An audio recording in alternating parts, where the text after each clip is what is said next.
In certain moments, the will to live eclipses everything else.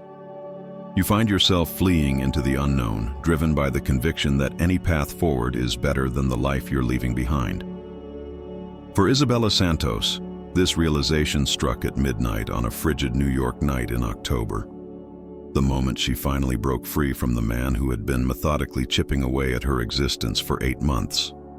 With only the clothes she was wearing, she vanished into the night. No resources, no communication, no destination, just an overwhelming urge to escape before he ended her life. By 2 in the morning, drenched by a downpour and trembling from a mixture of cold and pure dread, she collapsed in a Little Italy doorway, convinced she would perish alone on the pavement. It was then that Rocco Vital, a 42-year-old man on his way home from a business engagement, discovered her. A single glance at her bruised face and haunted eyes sparked a decision that would irrevocably alter both of their paths. Kneeling before her in the rain, he uttered 3 words that felt like a lifeline. "You're safe now." The events that followed are a tapestry of perilous guardianship, a clash between criminal syndicates, and a love story that reveals how the one who saves you often needs saving just as much. Isabella Santos sprinted through the darkened streets of Manhattan, her lungs ablaze and legs screaming in defiance. Rain matted her long dark hair to her skin, blurring her vision as she ran. For over an hour, she had been a blur of motion, navigating unfamiliar neighborhoods on a tide of terror and adrenaline, fueled by the stark certainty that if Derrick found her, this time would be her last. A dull throb emanated from her face where he had struck her 3 hours prior, a blow that split her lip and promised another dark mark for the collection she'd been concealing for months. Her left wrist was a symphony of pain where his grip had been tight enough to brand her with a bracelet of purple and yellowing fingerprints. An ache radiated from her ribs, a memento from being slammed against the kitchen counter 2 days ago. At least those injuries were hidden, safe from questions she was too terrified to answer. At 26, Isabella thought she had grasped the nature of love. 9 months ago, when she first met Derrick at the coffee shop where she was a barista, he had seemed the epitome of charm. He appeared every morning for 2 weeks, his order unchanging, his tips generous, and his conversation a flattering stream that never crossed into discomfort. He was attentive and swept her off her feet with flowers and dinners at restaurants far beyond her means, whispering all the perfect words about her beauty, her uniqueness. Now, as she fled through rain-slicked streets, her body a canvas of hidden bruises, Isabella could clearly see the warning signs she had willfully ignored. The initial overwhelming flood of affection, the love bombing with constant attention, gifts, and grand declarations. The slow, calculated way he had walled her off from her friends, inventing reasons for her to distrust them, painting them as negative influences, insisting she was better off with only him. The insidious manner in which he seized control over every facet of her existence, always disguised as concern and protection, but rooted in a desire for ownership and dominance. The first time he laid a hand on her was 4 months into their relationship. An argument over something utterly insignificant, she couldn't even recall what, had ended with the stunning shock of his palm across her face. He had apologized with gut-wrenching sincerity, shedding genuine tears and confessing a fear of becoming like his own abusive father. He swore it would never be repeated. Isabella, wanting to believe, had forgiven him. The thought of admitting her catastrophic mistake was more painful than granting him another chance. She had been taught that forgiveness was a virtue everyone deserved. But it did happen again, 2 weeks later, and then again a week after that, each instance escalating in severity. The apologies thinned until they vanished entirely, revealing the chilling truth.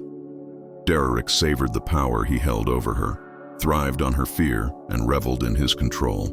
He had completely cut her off from her support system, coercing her into quitting her job under the pretense of jealousy, but truly to render her financially dependent and imprisoned at home. He moved her into his Bronx apartment, a place alien to her, far from anyone who knew her name, where her screams would be swallowed by anonymity.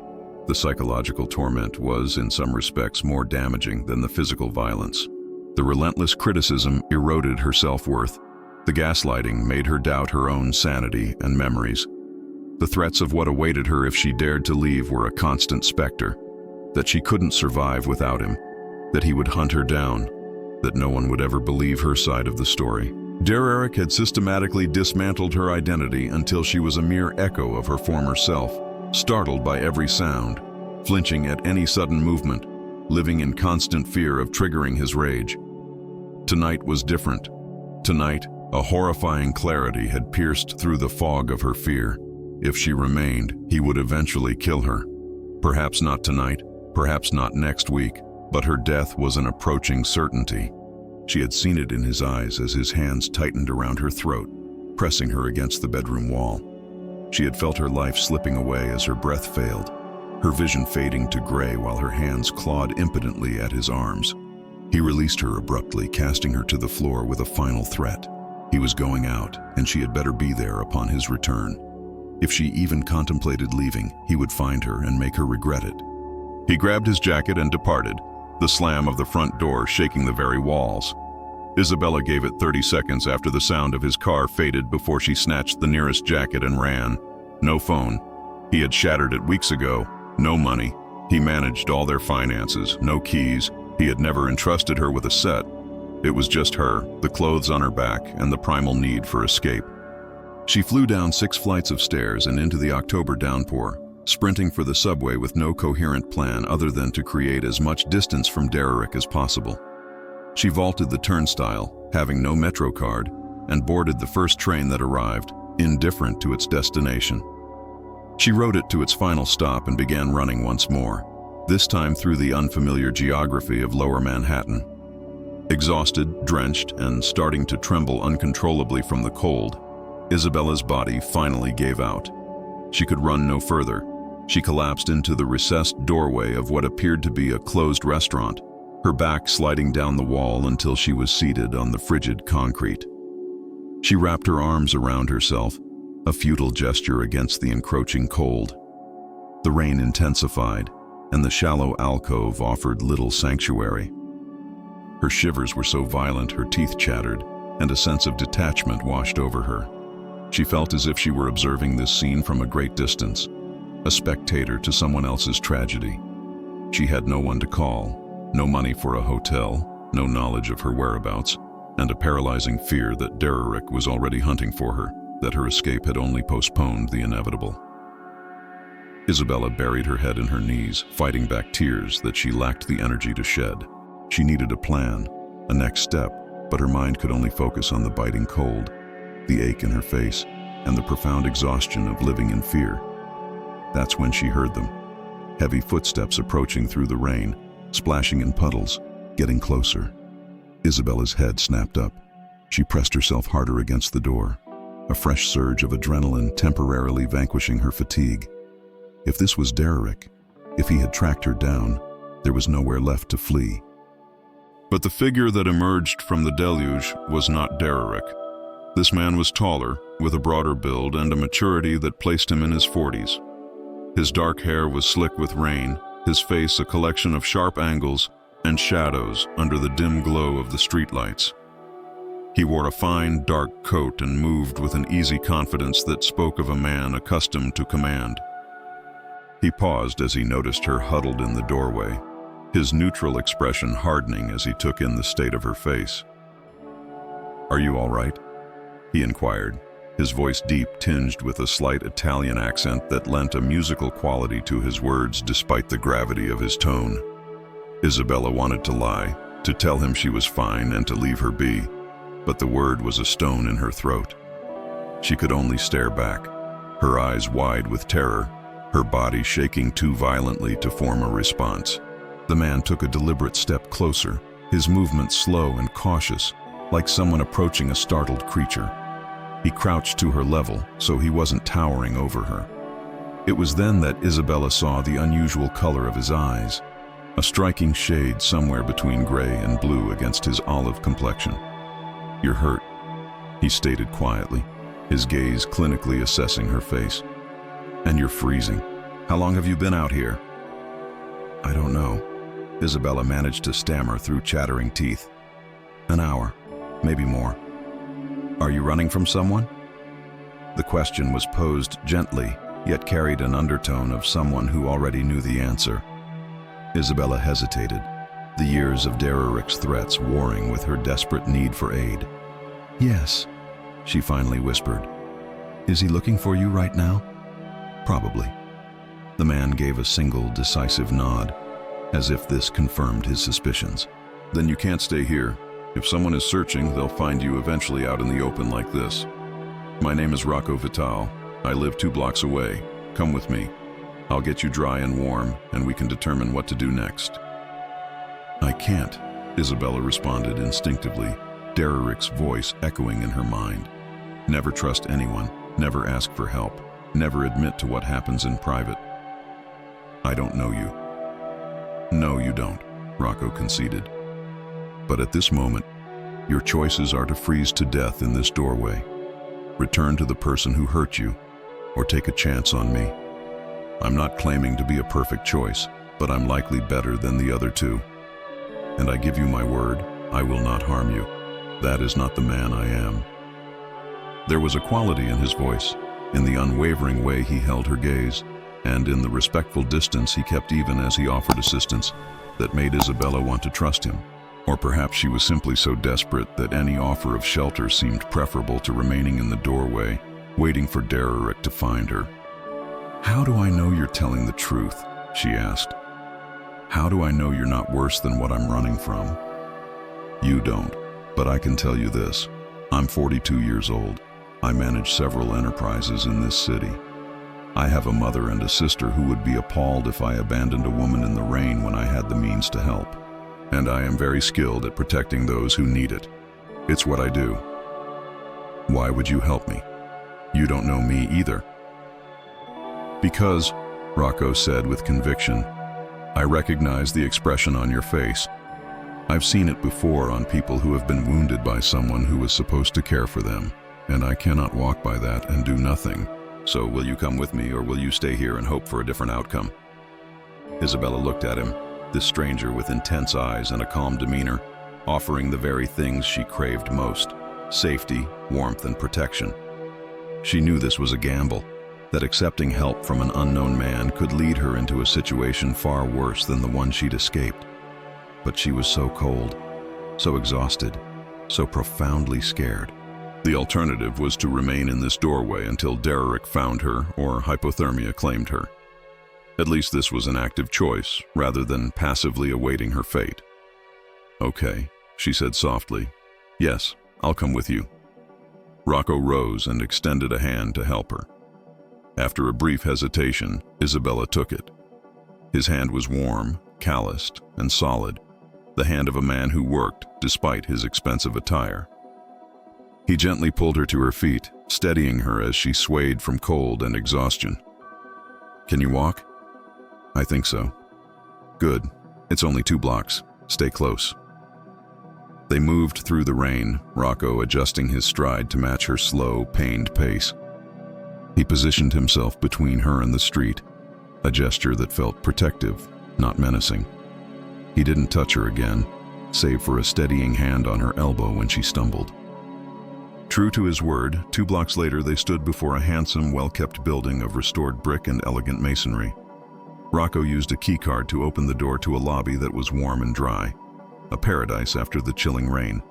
An elevator ascended to the top floor, opening directly into what was clearly a penthouse apartment. The space was masculine and refined, with dark leather, exposed brick, and furniture that prioritized comfort over decoration. Isabella stood dripping on the hardwood floor, shivering violently, her mind numbly absorbing her new surroundings. "The bathroom is this way," Rocco said, guiding her down a hall. "You need to get out of those wet clothes before you get sick. There's a shower, hot water, towels. Take all the time you need. I'll find you something dry to wear." He led her to a bathroom larger than the bedroom she had shared with Dereric, a space of marble, high-end fixtures, and heated floors that felt like heaven to her frozen feet. He then left, closing the door and affording her a privacy she hadn't anticipated. Isabella locked the door and stared at her reflection. She was a wreck. Her long black hair hung in sodden clumps. Her left cheek was swollen and bruised, the skin already deepening to a dark purple. Her lip was split and puffy. Her dark eyes looked enormous and frightened in her gaunt face. The oversized hoodie she had grabbed was soaked through, hanging off her frame and making her appear even more frail. She didn't recognize the person in the mirror. When had she become this broken, fearful creature? Isabella shed her wet garments and stepped into the shower, letting the water run as hot as she could bear. She stood under the spray, letting the warmth slowly seep into her bones. She washed herself gingerly, wincing as the soap met the cut on her lip and the bruises on her ribs. The hot water brought other marks to light, more fingerprint-shaped bruises on her arms, a dark patch on her shoulder from a previous encounter with Derrick. She remained in the shower until her shivering stopped and she could think with some clarity for the first time in hours. Drying off with a thick, luxurious towel, she wrapped one around her body and another around her hair. A knock came at the door. "I'm leaving some clothes outside for you," Rocco's voice called through the door. "Take your time." When Isabella cautiously opened the door, a neat pile of clothes was on the floor. Sweatpants, clearly too large but with a drawstring, a t-shirt that would likely be a dress on her, clean socks, and even a new package of women's underwear, suggesting Rocco had somehow procured them while she showered. She dressed, rolling the waistband of the sweatpants over and over. The clothes were far too big, but they were clean, dry, and warm, and that was all that mattered. When she emerged, she found Rocco in the kitchen, his back to her as he worked at the stove. He had also changed into dry clothes, jeans and a dark Henley that accentuated his broad shoulders. His hair was still damp, combed back from his face, a style that made him appear younger, despite the threads of gray at his temples. "Feeling better?" he asked without turning, as if he had sensed her presence. "Yes. Thank you for the clothes, the shower, all of this." "You're welcome." Rocco turned and Isabella got her first proper look at him in the light. He was handsome in a rugged, mature fashion, with strong features and a small scar bisecting his left eyebrow. His eyes were as captivating as she had first noticed, that unusual gray blue that seemed to peer right through her. He looked weary, she thought, like a man who carried too many burdens. "Come sit," he said, gesturing to the kitchen island where he had placed a bowl of soup and a piece of bread. "You need to eat. When was the last time you ate?" "Yesterday," Isabella replied, carefully taking a seat on a stool, the movement making her aware of how much her body ached now that the adrenaline had faded. "Or maybe the day before. I'm not sure." Rocco placed the soup in front of her, making no comment on her answer.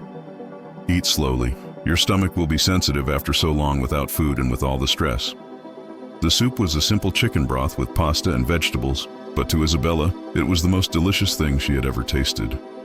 She ate cautiously, aware of Rocco's intense gaze on her, a scrutiny that felt more clinical than invasive. "What's your name?" he asked after she was halfway through the bowl. "Isabella." "Everyone calls me Isa." "Isa, it suits you." He poured her a glass of water. "How old are you?" 26. "And the person you're running from?" "Boyfriend. Ex-boyfriend, as of tonight, I suppose." "How long were you with him?" 9 months. It turned bad after 4. Rocco's expression hardened. 4 months. And tonight was bad enough that you ran with nothing. What happened?" Isabella put her spoon down, her appetite vanishing as the memory flooded back. "He was choking me against the wall. I couldn't breathe. I thought he was going to kill me. When he let go, I knew if I didn't leave right then, I would never get another chance." "Did he hit you before that tonight? Was this the first time?" "No. He's been hurting me for months. Tonight was just the worst it's ever been." Rocco was silent for a long moment. When he spoke, his voice was dangerously quiet. "I need his full name and where he lives." "Why?" "Because I'm going to ensure he never lays a hand on you again." "You can't do that. You don't understand." "Derrick. He's connected. He knows dangerous people. He's not just some guy you can intimidate." "What kind of dangerous people?" Isabella hesitated. "Russian. I don't know the specifics, but I've heard his calls. He works for someone named Volkov. Collections or something. He's always got cash and weapons, and sometimes people visit the apartment who scare me more than he does." Rocco's face became a mask of cold steel. "Volkov, as in the syndicate. Your ex works for the Russian organization." "I think so. Yes. That's why you can't get involved. If he finds out you helped me, he'll come after you too.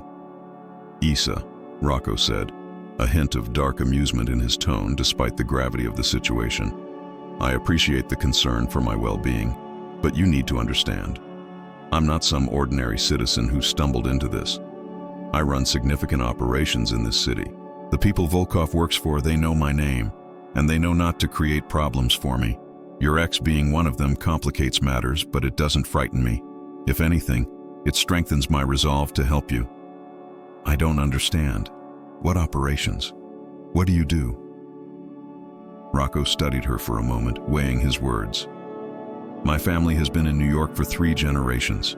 We oversee certain business interests in Little Italy and the surrounding areas. Some are entirely legitimate. Others exist in a gray area the law doesn't always smile upon. Do you understand? You're in the mob, Isabella stated, the words flat. That's a dramatic term, but essentially yes. Which means I possess resources and connections to keep you safe from your ex and his associates. It also means his actions have made this a personal matter, as they've violated territorial agreements. If one of their men has been operating in my territory without approval, harming women and stirring up trouble, that is something I must handle, irrespective of my personal feelings. Your personal feelings? Rocco leaned forward, his gray-blue eyes burning with intensity. I have a strong dislike for men who strike women. I especially detest men who strangle them, terrorize them, and force them to flee into the rain at 2 in the morning with nowhere to turn. That is not how men in my world conduct themselves. We have codes, rules. What your ex did to you violates all of them. So, yes, I have personal feelings about this. And those feelings dictate that he needs to be taught a very harsh lesson about the consequences of harming someone under my protection. I'm not under your protection. We just met. You are now. The moment you accepted my assistance, you became my responsibility. That's how this works, Isa. You're safe now. I promise you, he will not touch you again. The conviction in his voice, the absolute certainty that he could protect her after Derrick had spent months convincing her she was utterly alone, caused something to break inside Isabella. Before she could stop it, she was crying. Truly crying for the first time since her escape. All the fear, pain, and exhaustion poured out in racking sobs. Rocco immediately came around the island, moving carefully so as not to startle her, but getting close enough to offer comfort. When Isabella turned toward him, he enveloped her in his arms, holding her as she wept. One large hand stroked her damp hair as he murmured soothing words in Italian she couldn't understand. You're safe, he repeated, his voice a low rumble in his chest where her face was pressed. You're safe now, Isa. I've got you. You don't have to be afraid anymore. And Isabella, who had not felt safe in months, who had lived with fear as a constant companion, found herself, for the first time, believing him. She awoke the next morning in an unfamiliar bed, in an unfamiliar room, a moment of panicked disorientation quickly replaced by the flood of memories. Rocco, the rain, fleeing from Derrick. She was safe. She was in Rocco's guest room, where he had left her the previous night after her tears had finally subsided. He had changed the sheets himself, brought her water, and told her to lock the door if it would make her feel more secure. Sunlight poured through windows overlooking a private courtyard. The room was elegant and comfortable, and she had slept more soundly than she had in months. She found Rocco in the kitchen, crafting espresso with a machine that looked more complex and expensive than her former monthly salary. He glanced up as she entered, his eyes scanning her face. Good morning. How did you sleep?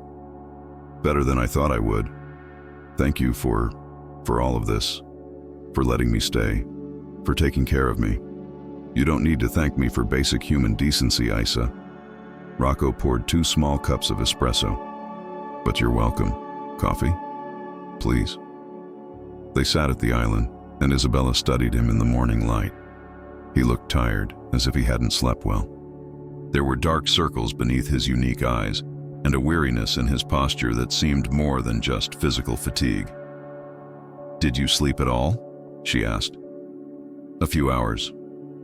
I had calls to make, arrangements to handle. Arrangements? Rocco set down his cup. I put the word out last night.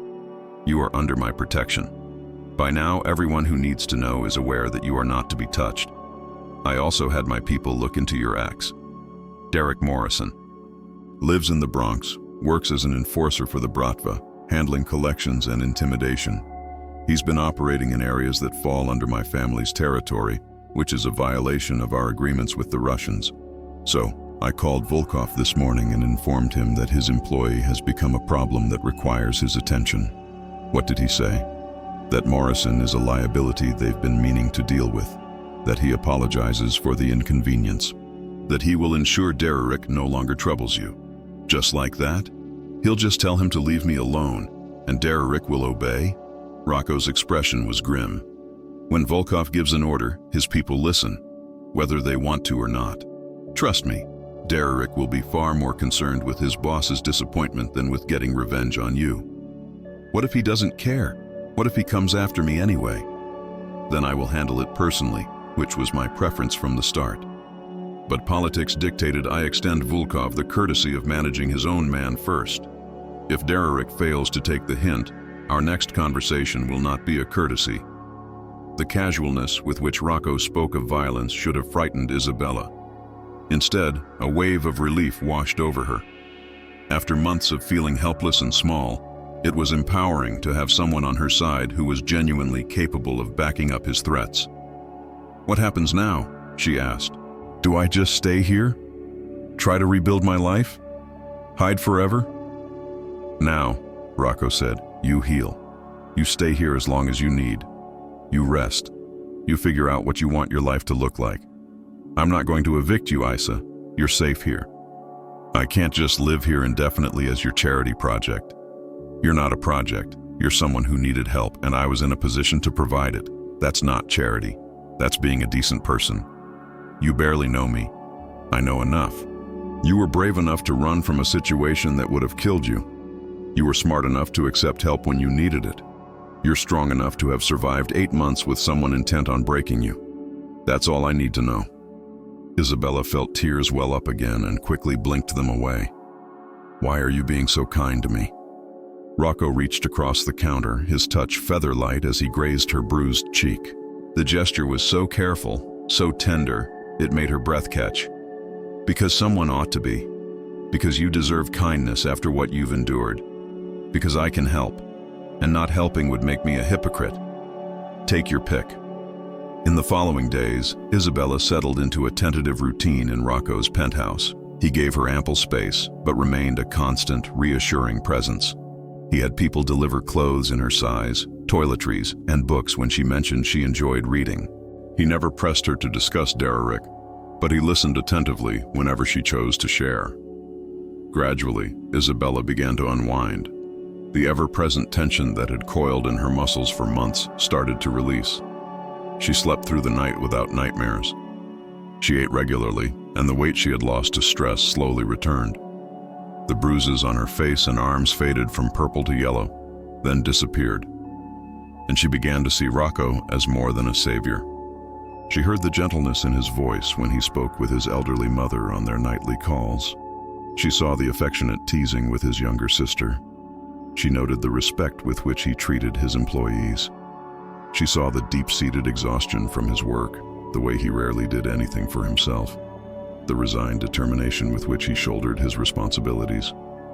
She also noticed the way he sometimes looked at her when he thought she wasn't watching, the way his eyes would trace her features as if committing them to memory, the way he seemed to track her movements, the deliberate care he took to never touch her without an implicit invitation, as if afraid of spooking her. 2 weeks after that night in the rain, Isabella was in his kitchen preparing dinner, an activity she had taken up to feel useful. Rocco arrived home earlier than usual and found her stirring pasta sauce. "You don't have to cook for me," he said, his voice laced with appreciation. "I know, but I enjoy it. It makes me feel less like a freeloader." "You're not a freeloader, Isa." She turned to face him, spoon in hand. "Then what am I?" Rocco was silent for a beat, choosing his words. "You're someone I care about. Someone I want to ensure is okay." "Why? Why do you care? You didn't know me 2 weeks ago." He stepped closer until he stood directly before her, close enough for her to smell his cologne and see the flecks of dark blue in his gray eyes. Because from the moment I saw you in that doorway, drenched and terrified but still defiant, something inside me recognized you as mine to protect. And I do not make such decisions lightly, Isa. When I commit to protecting someone, it is not a temporary arrangement. It is permanent. That sounds possessive, Isabella observed, her tone curious rather than fearful. It is. I've told you, I'm not good at sharing once I've decided someone belongs under my protection. You're safe here, you're mine now, and I take care of what is mine. The way he said, mine, sent a jolt of heat through her, a physical reaction she had forgotten she was capable of. She should have been worried by his possessiveness, wary of trading one controlling relationship for another. But Rocco's possession felt entirely different from Derek's. Derek had wanted to own her, to shatter her. Rocco wanted to shield her, to help her heal, to see her become whole again. What if I don't want to be possessed? She tested. Then I will respect that. I am not Derek, Isa. I will never force you. But I will also not apologize for my concern for your safety or for wanting to keep you close where I can ensure you're okay. And what if I want to stay? What if I don't want to leave once I'm healed? Rocco's eyes darkened. He reached out, his touch impossibly gentle as he tucked a stray strand of hair behind her ear. Then you stay as long as you wish. This can be your home if you'll have it. And what would I be to you? Your responsibility? Your charity case? You would be. Rocco paused, then opted for honesty. You would be mine, in any capacity you are comfortable with. At a minimum, as someone under my protection. As something more, if you wanted that. I'm attracted to you, Isa. I have been from the start, though I've tried to give you space to heal before saying so. But you're asking directly, and I won't lie. I want you. I want you to stay. I want to keep you safe and happy. I want many things I probably shouldn't, given the circumstances. But I won't push. The choice is yours. Isabella looked at this formidable, powerful man who had taken her in without a second thought, who had protected her without demanding anything in return, who looked at her as if she were precious, not broken. She considered what it would mean to give in to the attraction she felt, to let herself desire someone again after Derek had poisoned the very idea of intimacy. And she decided that perhaps the risk was worth it, if the person she was risking it for was Rocco. "Kiss me," she said softly. Rocco's eyes widened fractionally. "Are you sure?" "I'm sure. I want you to kiss me, Rocco. Please." He moved with deliberate slowness, giving her every opportunity to retreat. His hand came up to cup her uninjured cheek with incredible care. Then he leaned in and his lips met hers. It was nothing like Derek's brutal, demanding kisses. This was soft, questioning, a request rather than a taking. Isabella made a small sound deep in her throat and pressed closer, her hands finding his broad shoulders. Rocco deepened the kiss but remained gentle, his other hand moving to her waist, pulling her flush against him. When they finally broke apart, both breathing heavily, he rested his forehead against hers. "Are you okay?" he asked quietly. "Was that okay?" "Yes, more than okay. Can we do it again?" A smile transformed Rocco's serious face. "Anytime you want, Isa. Anytime at all." They took things slowly after that, building something real without rushing past Isabella's need to heal. Rocco never pushed for more than she offered, seeming content with kisses and holding her, letting things develop at their own pace. He was patient in a way Derek had never been, always attentive to her comfort, making it clear her well-being was his priority. 3 weeks after he found her, Isabella woke to the sound of shouting from the living room, her heart hammered against her ribs, old fears resurfacing. It was 2 in the afternoon, an unusual time for Rocco to have visitors. She crept to her door and listened. "I don't care what Volkov told you." Rocco's voice was clear, cold, and dangerous. "You are not taking her. She is under my protection, which means you don't touch her." "She's mine," Derek's voice. Ice flooded Isabella's veins. He had found her. He was here. "She's my girlfriend and she ran off, and I want her back." "She is not your anything," Rocco retorted. "She is a woman who finally escaped her abuser. You will not get near her. You can't keep me from her forever. She has to leave sometime. And when she does, I'll be waiting. No, you won't. Because if you ever come near her again, if you so much as think about her, I will personally ensure you disappear. Do you understand me? This is not a negotiation. It is not a warning. It is a statement of fact. Isabella Santos is mine now. And mine means untouchable. You were already instructed by your superior to leave her alone. Your presence here demonstrates you are too stupid to listen. But you will listen to me, Derek, because unlike Volkov, I do not give second chances to men who threaten women under my protection. You think you scare me? Derek's voice was laced with bravado, but Isabella could hear the tremor of fear beneath it. You're nobody. There was a sudden sound of impact, something heavy hitting a wall. Rocco's voice was now quieter, but infinitely more menacing. I will explain this once. Isabella is mine. If you touch her, you answer to me. If you look at her, you answer to me. If you even speak her name, you answer to me. And I assure you, Derek Morrison, you do not want to answer to me. Now get out of my home before I stop being diplomatic. There were more sounds, a scuffle. Then the apartment door slammed shut. Silence. Isabella stood frozen. You can come out, Isa, Rocco called. He's gone. She emerged slowly to find Rocco by the windows, the controlled mask slipping to reveal flashes of pure rage. I'm sorry you heard that. How did he find me? He's been watching the building for days. One of my men spotted him yesterday. I wanted to see what he would do. Today he got bold. I was ready. What happens now? Now he understands you are off limits, and if he doesn't, I will make it clearer.